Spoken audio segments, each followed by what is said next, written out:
Fancy taking a trip through post-World War III Moscow and fighting off against commies, Nazis, bandits and mutants, while gas masks on comrades, because we're jumping into Metro 2033.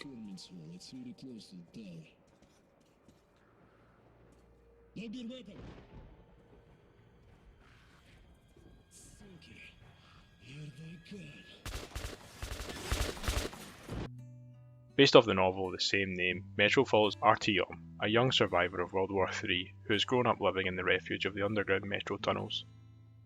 Artyom, you're awake at last, I see. Hunter's on his way in. He should have news from the other stations. Come on. Towards the beginning of the game, we meet a soldier named Hunter, a Spartan, peacekeepers of sorts in the metro, who will set us the task of reaching the station of Polis, to seek help from the rest of the Spartan Order to save our beloved home station from the building waves of mutants, and hidden enemies known only as the Dark Ones. Well, whatever in hell they are, my order has a motto. If it's hostile, you kill it.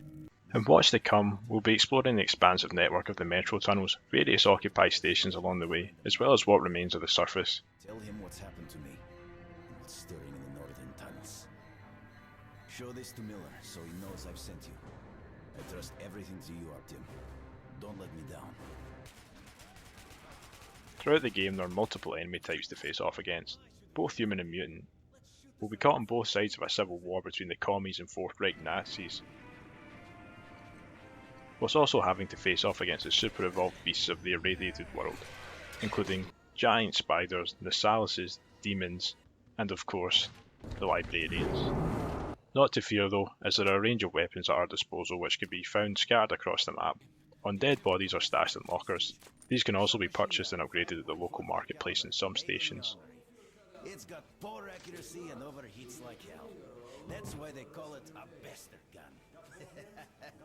The upgrade system of this game is similar to that of Fallout 4, with the option to add sights, silencers, barrels and so on to your weapons. We get to pick between post-war makeshift shotguns and SMGs, as well as military-grade assault rifles and heavy weapons. Guns feel realistic, with the makeshift metro weapons looking like MacGyver editions of their pre-war counterparts. You'll get a kick out of using the bicycle gun and the pneumatic air-powered rifles. However, if like me you're jumping into this after deciding it's time to beat that Warzone addiction, you'll probably find the shooting to be a little sluggish and have to ramp the sensitivity up to the max setting. There's a couple of missions where the game decides to test you to breaking point, throwing dozens of enemies on screen. It's a struggle to track the multiple targets, and if you're playing on Ranger as well as Survivor mode, good luck managing your ammo and sanity. The game does a great job of immersing you in the world, from allowing you to eavesdrop on the citizens of the metro stations or in the multiple interactions with the physical world you have. I found every wipe of the gas mask and charging of the batteries to be more satisfying than the last. Before playing the game, I had the preconceived notion that it would basically be Fallout Soviet Edition. However, it's really not the case, and I think a more linear mode of storytelling suits Metro. The Redux version of the game provides plenty of options, which will affect playstyle, immersion and difficulty. You can first pick between the survivor-based gameplay of Metro 2033 or the more forgiving, shooting-heavy Spartan style from its sequel, Last Light. You can of course try both, however I'd recommend the survivor style for your first playthrough as it will amp up the tension and you'll be forced to consider stealth and exploration when tackling missions. You can also pick to play the game on Ranger mode, which removes the HUD and interface. This again adds some challenges and increases your immersion in the game. Thank you. I heard there was a ranger in the vicinity. Good work. I'm a real fan of dystopian fiction, so it's not really a surprise how much I enjoyed the world and lore within the game. The main driver of the story is Artyom's role in the fate of the Dark Ones. Are they really a danger to his home station and the rest of mankind? Why is he involved in the outcome of their future? Please, and look forward. The story, although not groundbreaking, has plenty of moments to keep you intrigued.